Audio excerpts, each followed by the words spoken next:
Most men spend their lives sleeping next to a stranger. You think you know her, the way she takes her tea, the way she sighs when she's tired, the dreams she has for her career.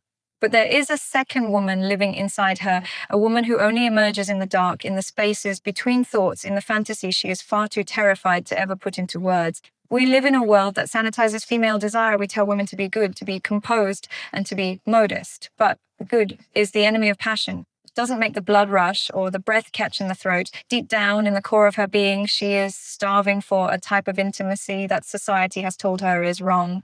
Today, we are pulling back the heavy velvet curtain. I am going to walk you through the 10 things she is fantasizing about right now, the things she is dying for you to take, but will never ask for, because she fears your judgment more than she desires her own liberation. Let's start with the one that haunts her the most, the desire to surrender. We've been conditioned to think that power is what everyone wants.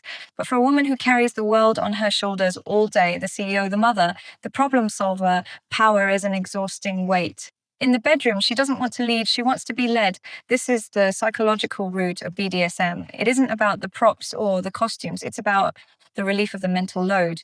When you take a risk, when you tell her exactly what to do, you aren't just taking her body, you are taking her responsibility.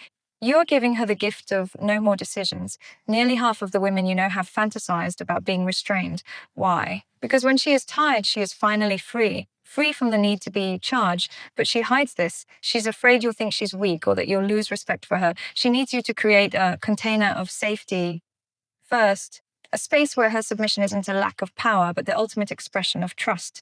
Then there is the electric thrill of being seen, exhibitionism. Society tells women that their bodies should be hidden, private and modest, but there is a primal part of the female psyche that wants to be the sun. She wants to be a masterpiece that demands an audience. When she imagines you watching her with a hunger that borders on obsession, or when she fantasies about the thrill of a window being left just a crack too open, she is reclaiming her own beauty. It's not vanity, it's validation. She wants to feel like a force of nature that you cannot look away from. She waits for you to tell her how much you love to watch her move, waiting for your gaze to give her the permission she's been denied since she was a girl. She wants to be caught in the act of being herself. And what of the secrets that feel dangerous? The desire to see you with someone else. Cuckolding and voyeurism are the most misunderstood corners of her mind. It isn't that she doesn't love you, it's that she is so secure in your love that she wants to see the green-eyed monster and tame it. There is a profound rush in seeing the man she owns being desired by the world. It's a game of high stakes. She won't ask for it because she doesn't want to hurt you, and she's terrified you'll think she's trying to replace her own place in your heart. She needs to know your bond is a fortress of steel before she can ever play with the fire of sharing your light. She wants to watch the world want you, only to be the one who takes you home. Sometimes she doesn't want to see at all. She wants the world to turn black. Sensory deprivation, the blindfold, the silk tie is the ultimate shortcut to the nervous system. When a woman loses her sight, her brain stops scanning the room for to-do lists and starts focusing on the now.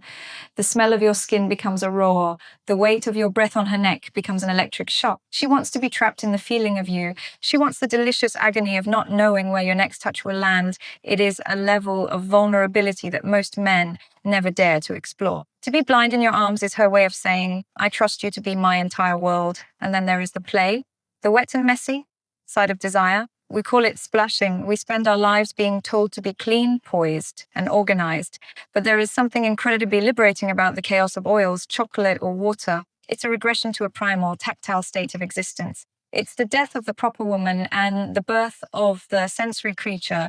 She's worried you'll find it silly or pornographic, but what she's really asking for is the freedom to be unperfect. She's asking for you to join her in the beautiful mess of being alive. Now, we enter the world of roles. Not just the nurse or the teacher, but the psychological weight of being someone else entirely. Role-playing is the ultimate costume for the soul.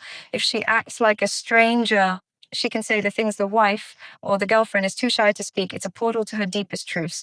And alongside this is the desire for protection, third play dynamic. In a world that asks her to be a boss, every hour of the day, she craves the space to be small, to be nurtured, to be your girl. She wants to regress to a state of innocence where you are the protector, the guardian of her safety and her pleasure. She's terrified you'll find it creepy, but for her, It's the only time she feels truly deeply safe. It is the healing of her inner child through the strength of your masculinity. We cannot talk about the soul without talking about the nerves. We cannot ignore the body's hidden maps. Did you know the parts of the brain that control the feet are physically mapped right next to the parts that control the genitals?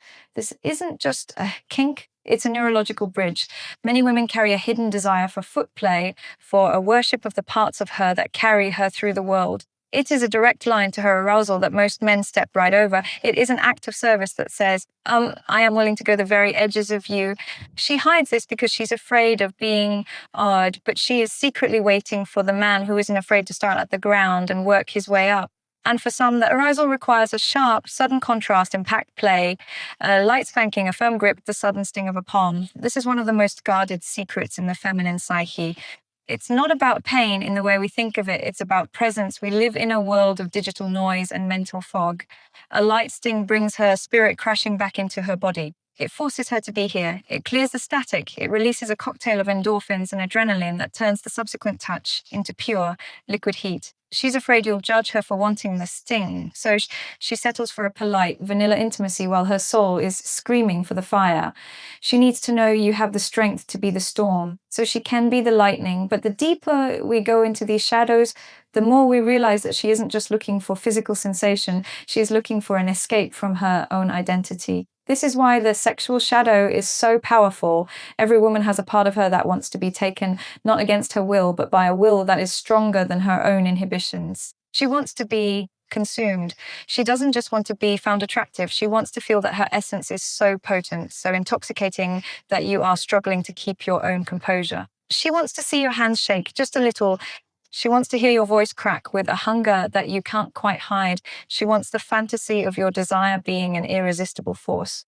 When you show her that you are losing control because of her, you give her the greatest gift a man can give, the knowledge that she is a goddess who can move mountains. But we must address the ultimate barrier, the one thing that keeps these 10 fantasies locked in the basement of her mind, the fear of being too much. Most women have been conditioned to believe that if they reveal the full scale of their hunger, they will scare you away. They fear that if they show you the siren, you will no longer see the saint. This is why she plays it safe. This is why she gives you the expected version of herself. She is waiting for you to demonstrate that you are a man who can handle the weight of her shadow. She is looking for what we call masculine containment. It's the ability to stand still while she fluctuates, to be the mountain while she is the storm. When you don't flinch at her darkness, when you don't judge her for her naughty thoughts, you are performing the highest act of love. You are giving her permission to exist in her entirety. Consider the psychology of the chase within a long-term bond. Even after years of marriage, she wants to feel the heat of being pursued. She wants to feel that you are still discovering her. This is why the fantasies of the stranger or exhibitionism are so potent. They break the routine of being known. When you look at her today, don't look at the woman you saw yesterday. Look at her as if she is a riddle you haven't solved. Look at her with the eyes of a man who knows there is a secret hidden in her gaze, and watch how her nervous system responds. Because at the end of the day, every kink, every taboo, and every secret we've discussed is just a different dialect of the same language, the language of being seen. She wants to be seen not just for her beauty, but for her complexity. She wants to be seen in her submission, in her power, in her mess, and in her perfection. The 10 things she wants but won't ask for are not about the acts themselves, they are about the freedom to want them. When you give her that freedom, you aren't just a lover. You become the curator of her soul. You become the only man who truly knows her. And in that knowing, you create a fire that the world can never put out. You see, intimacy isn't a checklist you perform. It isn't a set of moves you learn from a book. It's a frequency you tune into together. And if you are still broadcasting on the frequency of politeness and safety, you will never hear the symphony she is playing in her head. The door is open now. You have the map to the thing she's been hiding behind her proper smile. But a map is useless if you're too afraid to take the journey. Your mission isn't to go home and perform a list. Your mission is to look her in the eyes and create a space where she feels she could tell you her darkest secret, and you would only pull her closer. You must be the anchor that allows her to be the sea. Shame dies in the light of acceptance. If you want her to be the siren, you must first be the man she doesn't have to hide from. If you're ready to stop playing on the surface and start understanding the raw, beautiful truth of the feminine heart, you've found the right place. We are going deeper every week into the psychology that builds legendary relationships and unbreakable bonds. Hit that subscribe button right now so you don't miss our next deep dive into the human psyche. And I want to hear from you. Drop a comment below and tell me which of these psychological truths shifted your perspective the most today. I read every word you write. Let's start the conversation. I'm here and I'll be with you on this journey every step of the way.